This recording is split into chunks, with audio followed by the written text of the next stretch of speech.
Método gráfico del polígono. Vamos a resolver el siguiente ejemplo. Un jinete y su caballo cabalgan 3 kilómetros al norte y después 4 kilómetros al oeste. Calcular. Inciso A, cuál es la distancia total que recorre. Inciso B, cuál es su desplazamiento. Primero anotamos los datos del problema. Tenemos que el primer desplazamiento del jinete son 3 kilómetros al norte y el segundo desplazamiento son 4 kilómetros al oeste. Vamos a resolver el inciso A. ¿Qué nos dice el inciso A? ¿Cuál es la distancia total recorrida? Por lo tanto, la distancia total recorrida es una magnitud escalar y va a ser igual a la distancia 1 más la distancia 2.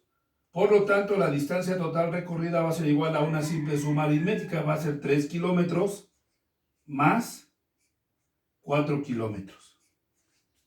Y finalmente, entonces, la distancia total recorrida va a ser igual a 7 kilómetros. Y eso es todo lo que tenemos que hacer para calcular la distancia total recorrida.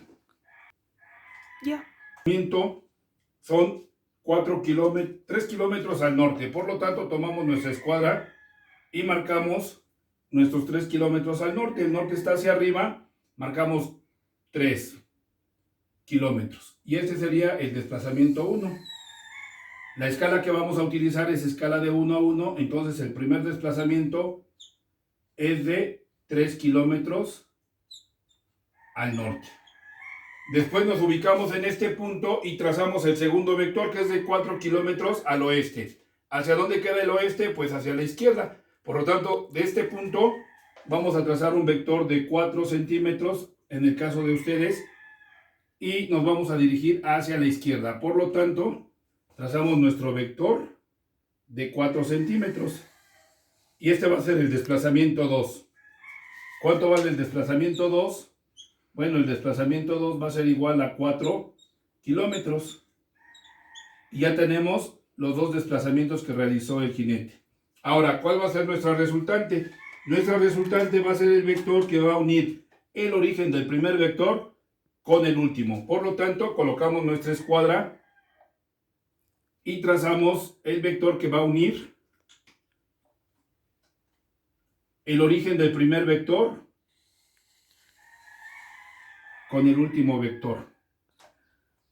Y aquí vamos a tener el desplazamiento resultante. Este es mi desplazamiento resultante y este es el ángulo que forma con la horizontal, que le vamos a llamar alfa. Por lo tanto, gráficamente, el desplazamiento resultante, ¿a qué va a ser igual? Va a ser igual a, tomamos nuestra escala, nuestra escuadra o nuestra regla y nos va a medir aproximadamente 4.8, 4.9. Por lo tanto, va a ser 4.9 kilómetros. Y el ángulo alfa que forma con el eje horizontal, únicamente tomamos nuestro transportador, lo colocamos en el origen y medimos la magnitud del ángulo que forma con el eje horizontal. Y nuestro ángulo va a medir 10, 20, 30, 35, aproximadamente 38 grados. Y nuestro problema está resuelto. Lógicamente, gráficamente nos pueden dar valores aproximados a estos, porque este método no es exacto.